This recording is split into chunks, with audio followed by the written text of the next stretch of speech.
उधर आज यूपी के देवबंद में एसपी, बीएसपी और आरएलडी की मुश्तरका अवामी रैली होगी। इत्तेहाद के बाद ये पहली रैली है जिसमें तीनों पार्टियों के कारकुनान एक साथ दिखेंगे। मायावती और अखिलेश यादव और अजीत सिंह एक स्टेज से अवामी रैली को खिताब करेंगे। आपको बता दें कि यूपी में 80 लोकसभा सीटें हैं जिन पर मुकाबला जबरदस्त होने वाला है। कांग्रेस, बीजेपी और एसपी, बीएसपी इत्तेहाद।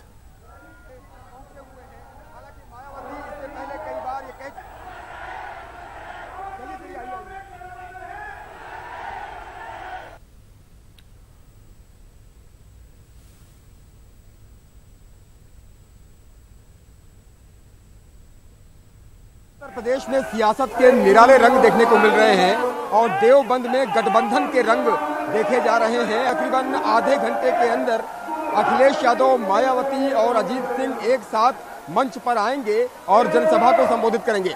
हम बहुजन समाज की जो आरएलडी है बहन को मायावती को सुनने आए हैं। आज की रैली कितनी अपील कर रही है आपको? आज की रैली इस देश का भविष्य तय करने जा रही है। यहाँ पर हमारे गठबंधन के सभी बड़े नेता आ रहे हो और ये गठबंधन एक तरफा जीत है, पूरी एक तरफा गठबंधन की जीत है। गठबंधन को लेकर के ये अपने व्यू रख रहे हैं। हमारे साथ कुछ और लोग मौजूद हैं, उनसे बात करते हैं। आप ये बताइए, आप किनको सुनने के लिए आए हुए हैं और कितना उत्साहित हैं इस रैली को लेकर?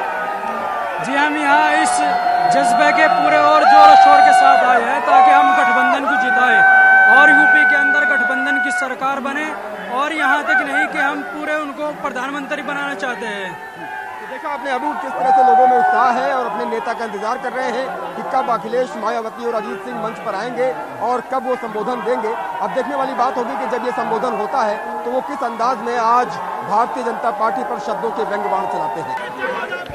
चंद्रशेखर जिंदाबाद, बहन कुमारी मायावती जिंदाबाद। बड़ा भाई, मैं भीम आर्मी नगर अध्यक्ष मोहम्मद आसिफ मुजफ्फरनगर से आया हूँ। अपने तमाम साथियों के साथ, सहारनपुर से भी साथी आए हैं। बड़े हुजूम के साथ हमारा समर्थन बड़े भाई के अनुमति के अनुसार गठबंधन को है जिता कर भेजेंगे संसद में। और 80 में 80 सारी की सारी सीटें हम जीतेंगे। हम बहन कुमारी मायावती जिंदाबाद जिंदाबाद। फोटो इसलिए लेकर आए हैं जो लोग हमारे भाई को कभी कांग्रेस का जन बताते हैं, कभी बीजेपी का जन बताते हैं। हम उनसे कहते हैं कुत्ते की तरह मत भौंको। हमारे भाई बहन जी के साथ है, गठबंधन के साथ है। गठबंधन को वोट देंगे इंशाल्लाह और जिताकर संसद में जाने का। बसपा के लिए काम करती है, भीम आर्मी बसपा के लिए काम करती है और ये तो सिर्फ झूठ फैलाया जा रहा है।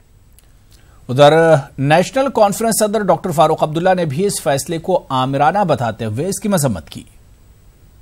भी आया था अभी ट्रेडर्स फेडरेशन का, वो कहते हैं साहब हमारी लाइफलाइन जो है यही रोड है और इसको बंद करने से हमारे ऊपर जबरदस्त नुकसान हो रहा है और ये ऑर्डर इनको वापस लेना चाहिए। इसीलिए हम निकले हैं कि ये गलत ऑर्डर है।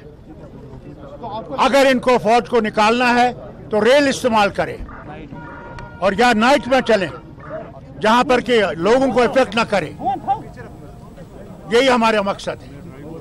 सर, आप मानते हैं कि ये जोर जबरदस्ती की जा रही है लोगों के साथ? जी हाँ, ये बहुत जोर जबरदस्ती है और ये गलत है। ये डिक्टेटरशिप का कानून जैसा लगता है। तो आपकी क्या सर मांग रहेगी? सर, हमारी मांग है कि इस ऑर्डर को वापस लो।